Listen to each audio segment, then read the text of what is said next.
Minutos depois do incêndio na loja da Havan em Vitória da Conquista, Bahia, essa manhã, bolsonaristas já alimentavam as mídias sociais com a afirmação de que foram comunistas começando a queimar o Brasil.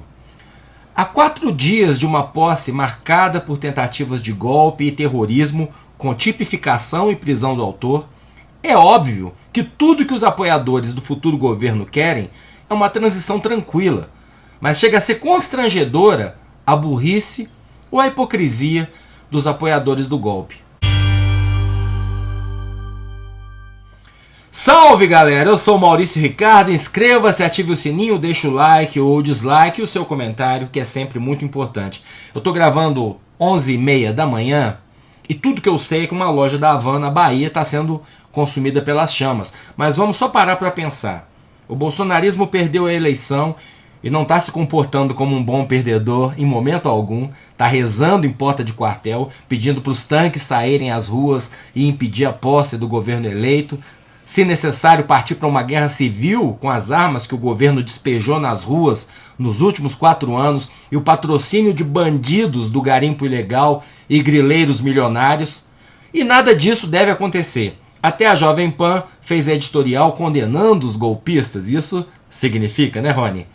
Mas o que ainda espanta, pode não te espantar, mas a mim sim, é esse misto de estupidez e hipocrisia que vem sendo usado desde o dia zero desse governo de extrema-direita para manipular seus apoiadores. É impressionante. Bolsonaro, que foge amanhã para os Estados Unidos dando uma banana para os seus fiéis, sempre apostou na ignorância da população brasileira, porque o Trump fez isso nos Estados Unidos e deu certo. Na verdade, eles nem precisaram, na maioria das vezes, mentir sozinhos. O ambiente criado nas bolhas de mídias sociais é de tal forma conspiracionista e descolado da realidade que basta alimentar o medo, alimentar o ódio e contar com a estupidez alheia. O caso do desastre dessa manhã na loja da Havan é o exemplo clássico, porque é só parar para pensar. É só se perguntar quem ganha e quem perde com um atentado a 4 dias da posse. O exército está dúbio, a Polícia Federal está paralisada, as polícias militares, Operação Tartaruga, a Polícia Rodoviária abertamente atuou em favor da campanha derrotada. A única preocupação do próximo governo é tentar pacificar o país o suficiente para que haja posse. Lula abriu as pernas para as Forças Armadas para conseguir esse mínimo de tranquilidade. O que faz mais sentido? Apoiadores do governo eleito boicotarem a posse ou apoiadores do atual governo tentarem uma espécie de bomba do Rio Centro para criar pânico e tentar melar a transição? Eu nem preciso responder, mas supondo que não seja um incêndio acidental, o que é o mais provável, o mais triste nessa história é que o bolsonarista que está orando em porta de quartel com medo do comunismo sequer sabe o que foi a bomba do Rio Centro. Uma tentativa frustrada dos militares de fingirem um atentado terrorista para manter a ditadura no poder, já nos seus estertores. Eles engolem qualquer coisa que enfiam goela abaixo deles, por 2 razões. A primeira é querer acreditar, precisar acreditar. A segunda é, mesmo não acreditando, achar que o importante é o discurso, a narrativa, e que vale mentir ou se fazer de besta quando o que está em interesse é a causa deles, entende? Vejam o caso do terrorista George Washington. Como deu muito ruim a tentativa de explodir um caminhão-tanque, os bolsonaristas tentaram dizer que ele, que estava há 40 dias no acampamento golpista, era um infiltrado do PT. Publicaram supostas fotos dele ao lado de apoiadores do Lula.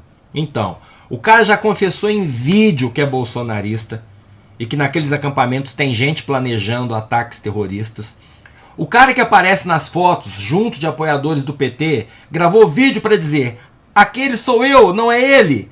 Mas ainda hoje, nos grupos de extrema-direita, circula a versão mentirosa.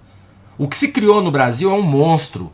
Eu não sei se você acompanhou a história da Al-Qaeda, o grupo terrorista do Bin Laden, que derrubou as Torres Gêmeas em Nova York. É um grupo super difícil de combater e ainda existe, mesmo com os Estados Unidos tendo matado o Bin Laden e o sucessor, porque funciona em células independentes. A liderança dá o salve, mas os grupos que realizam os ataques são independentes e, em muitos casos, sequer conversam uns com os outros. Nas últimas décadas, as células não precisam nem de autorização para funcionarem. Podem inventar atentados da própria cabeça, porque o nome Al-Qaeda acaba sendo só uma inspiração para a causa final, que é o jihad islâmico, a guerra santa deles contra os infiéis.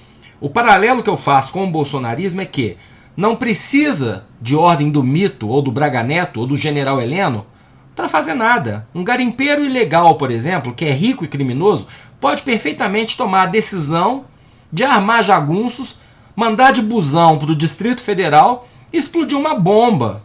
Vai ser necessário muito enfrentamento em campo nessas áreas entregues pelo governo a bandidos e muito serviço de inteligência para localizar e desarmar os líderes dessas células terroristas que já estão agindo. E nada impede que lobos solitários peguem suas armas legalmente compradas com as leis abrandadas pelo governo militar e use sua mira, muito bem treinada em clubes de tiro, para espalhar o terror. Porque o grande legado do governo que acaba é a violência. Violência verbal, ameaça de violência física, atos de violência física e política. Violência. Violência e fanatismo. É fogo e gasolina. E é um fanatismo de inteligência rasa. É fácil demais convencer esses caras. O Osmar Terra fala uma coisa e vale mais que a OMS e o FDA. O Silas Malafaia diz que um deputado do baixo clero é um ungido de Deus que veio salvar o Brasil e o fiel acredita. Só para pensar nas pessoas. Eu vi o Camilo Santana, que vai ser ministro da Educação, conversando com a Andréa Sadi na Globo News e parecia que eu estava sonhando. Pode ser que a gestão dele seja um desastre, não é disso que eu estou falando, mas o tema era criança estudar bem alimentada, acompanhamento desde o pré-natal, tempo para brincar, para garantir a capacidade cognitiva quando chegar o momento de ir para a escola, creche para mãe, ninguém falando em cantar hino nacional, disciplina rígida, discutindo sexualização precoce, banheiro unissex, azul e rosa, que são preocupações morais dos conservadores, mas que são questões periféricas, perto dos desafios enormes da educação no Brasil. A nota emitida pela Havan, do velho da Havan, na manhã de hoje, diz apenas o seguinte: a Havan informa que o incêndio atingiu a mega loja de Vitória da Conquista, Bahia, na manhã dessa quarta-feira, 28. No momento em que as chamas iniciaram, a loja ainda estava fechada. Não houve feridos, o corpo de bombeiros já está no local para controlar o fogo e a causa do incêndio será apurada em seguida pelas autoridades competentes. Pronto! Nenhum ferido. A loja tem seguranças, obviamente. Deve ter câmeras com os vídeos em nuvem. A minha escola tem. Mas já está a extrema-direita enchendo a internet de lixo golpista. Para quê? Para defender um presidente que não desejou nem Feliz Natal para eles e que está viajando amanhã em avião da FAB para passar 3 meses sabáticos nos Estados Unidos. Tem má fé no bolsonarismo? Tem. Tem hipocrisia? Muita. Mas também tem muita burrice. Eu sou o Maurício Ricardo, inscreva-se nesse canal, ative as notificações, deixe o seu like ou o seu dislike, seu comentário que é muito importante e lute pela democracia.